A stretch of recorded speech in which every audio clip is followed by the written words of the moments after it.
Hi, William. Hey, Mom.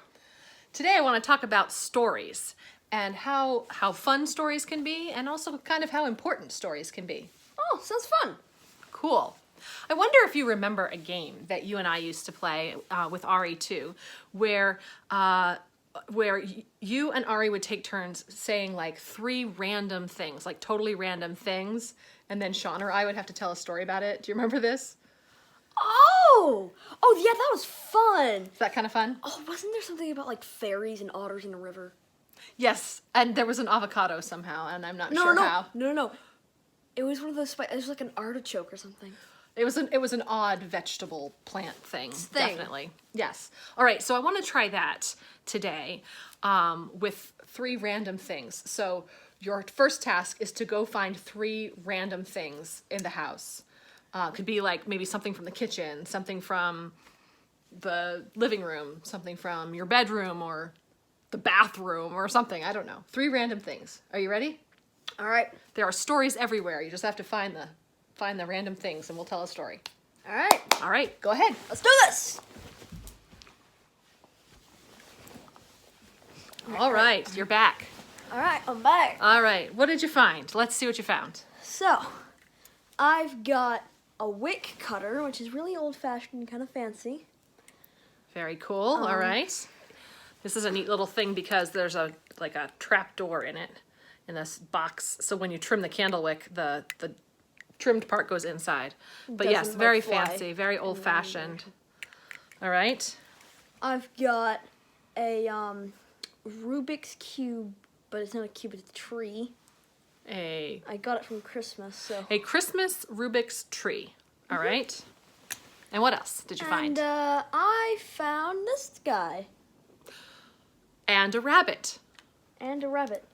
Specifically, a hand puppet rabbit. A hand puppet rabbit. All right, great. Do you want to be the hand puppet rabbit or do you want me to be? I can be the hand puppet rabbit. Okay, so now our challenge is to tell a story that includes, maybe the rabbit will be our hero of the story. So a story that includes a rabbit. A magical rabbit, apparently. A magical rabbit, okay. A candlewick trimmer. And a Christmas tree Rubik's Cube. Oh, boy. And if you want to try this at home, you can find 3 random things near you and see if you can tell a story or come up with something interesting to say about 3 random things, whatever 3 random things are close by. All right, so once upon a time. That's a good way to start a story. Once upon a time. Start with this rabbit. There was a rabbit, and he had a conspiracy theory that the entire world was just a stage, and they were all hand puppets. Oh, Somehow wow. his theory was correct, but you know what? That's a different story. All right, so the rabbit. So once upon a time, there was a rabbit who believed that all the world was a puppet stage, and everyone around are puppets, hand puppets. Yes. Okay, that's also, wait till you read Plato and the cave and the shadows on the wall in the cave. There's some theory behind that too. Okay, so does our rabbit have a name? His name's Jerry. Jerry the rabbit. Okay. And so And Jerry, this problem with his right ear, apparently. It likes to go backwards. he does. And Jerry, this likes to fold forward. Jerry the rabbit, who has, maybe he's a little bit hard of hearing in one ear, and that's all right. And has wild conspiracy theories. Okay. This is fun. One day, while Jerry was contemplating the nature of his existence as a hand puppet. Yes, very good. You've got him contemplating. That's great. Yes. While Jerry was contemplating his existence as a hand puppet, suddenly there fell from the sky a Rubik's Cube shaped like a Christmas tree, and it hit him on the head.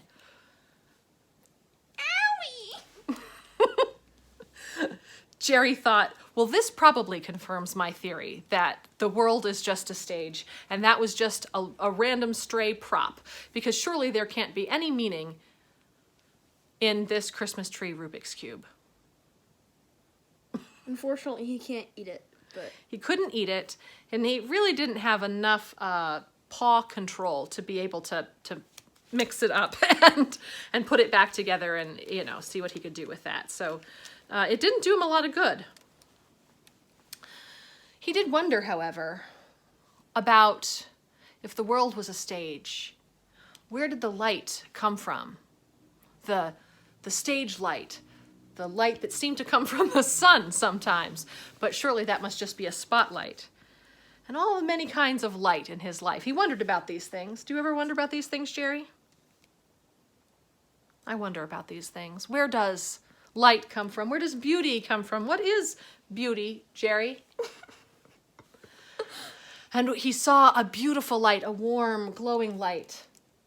And he went toward this light and saw that it was a candle, a beautiful, glowing candle. Oh, there's a light, yes. Oh, beautiful, glowing candle, but it started to flicker.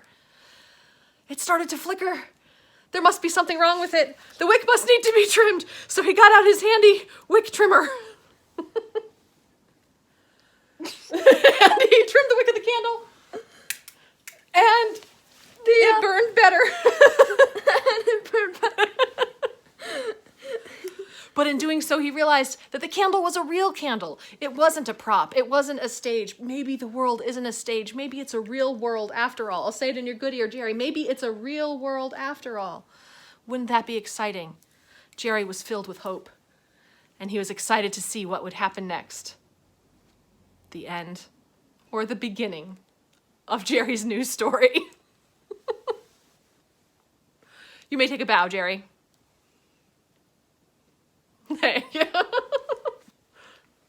Oh, yes, it's time for your close-up. Okay. So, that was a silly story. Definitely a silly story with the random things that we could find. But there are stories all around us. People have stories, right? And things might tell stories, or experiences, or the world around us. We could learn things about the world around us from the stories we hear, right? Yeah. So I wonder what stories you might discover if you think about or explore the things in your house or your little area of our community. What stories are there that you haven't seen or heard before? And what can you learn from listening to or telling a new story? So we ask, please do try this at home. There we go. And let's thank God for stories. God, in the stories in the Bible, in the stories of our lives, in the stories we learn and share and tell, silly stories, sad stories, inspiring stories. But these are all part of how we live and learn and grow. So we thank you for stories. Help us listen to the stories of others and help us tell our own stories so that we can share the silliness or the good feelings or the inspiration or even the sadness of our lives with others. And everyone might be blessed by and learn from one another's stories. Amen. Amen. Thanks, everybody. Bye-bye. See you next time.